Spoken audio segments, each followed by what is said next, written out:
When little Timmy Marlowe went missing, our whole town went sick with worry. Timmy was one of the town's poster boys. A real good kid, they would say. He had always been a straight A student, a good natured little boy who was polite to everyone in town. His disappearance was a tragedy. They had carded him the town angel in the newspapers. At first, his family had expected a ransom. A little boy being snatched off the street is usually planned. They may have been watching the family and expected a huge sum for his safe return. While the Marlowes were not rich by any means, the whole town had come together to donate to the family. They had received more money than they could have asked for. Nobody minded anything to bring little Timmy home. However, as the days crept into weeks, nothing happened. No calls, no emails. Search parties were created by dutiful volunteers. All the people in the town had come out to help search for little Timmy. Flyers were plastered on every pole and building.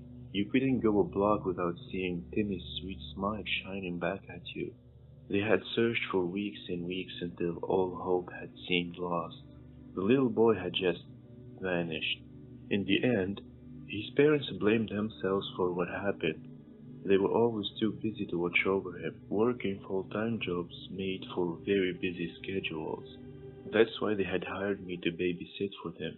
I had always lived beside the Marlowe family. After my husband Albert's passing, I had gotten quite lonely in the house by myself. I took the job immediately. I had known that Timmy was a sweet little boy. Why would I refuse?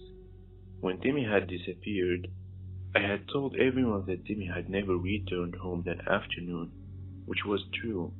I was never known to lie.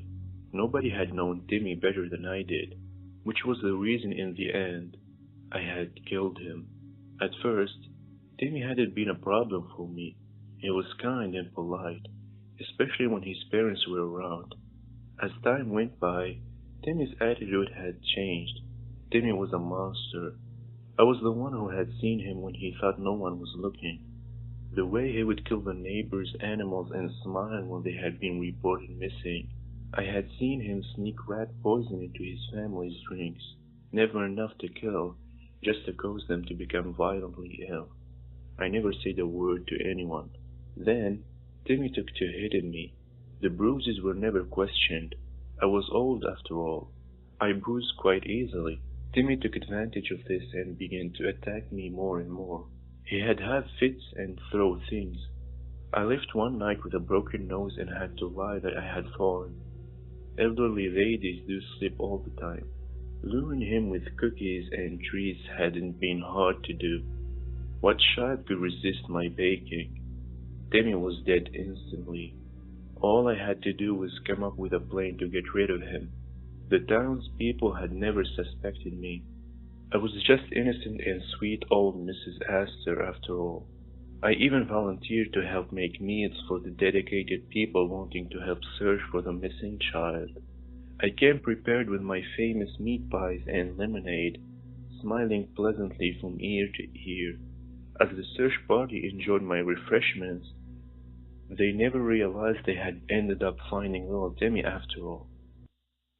Number 2. My name is Alicia. I'm a 23-year-old girl living in Michigan. This creepy incident happened to me when I was delivering pizza for Domino's Pizza. I was a senior year college student. For the past 3 years, I had a scholarship that gave me the opportunity to study without the need of a part-time job, but unfortunately, I lost this scholarship after my bad results last year due to my mom's death from cancer. So I had to earn some money to pay the bills and finish my degree, and like a lot of students do, I started working for Domino's Pizza. It was a Saturday evening at around 5 p.m. We got a phone call from a customer ordering pizza. After 10 minutes, I was in my car driving to his address. I got there, and it was a 5-story building. It was the type of places to make you feel so uncomfortable. It was dark, dusty, and like any other building like this, the elevator wasn't working, so I had to take the stairs to deliver the pizza to apartment number 9 in the 3rd floor. Anyway, I got there and I knocked the door, but there was no answer. So I tried again, and I heard a loud, crazy, sick laugh from that apartment, then a gunshot. I was freaked out. What the hell is happening in there? In just few seconds, the door was open, and a 6 feet, fat, half-naked guy gets out of that apartment with a shotgun in his hand and wearing a mask. The asshole was covered in blood. He started moving towards me, blocking my escape way. I was so scared, I couldn't even scream or move, and then I passed out. I woke up 5 minutes later to find myself in a place that I don't know, and I saw two guys. One of them is the guy with the shotgun. I started screaming and crying, but he calmed me down and said that he was just pranking me. My tears turned into rage and anger, and I started cursing them, and I took my phone to call the cops. But he put his hand in his pocket and grabbed money. It was a lot. He said, "This is $1,000. Take it, please, and don't call the police." I really needed the money, so I took it and went back to work. After all, it's $1,000.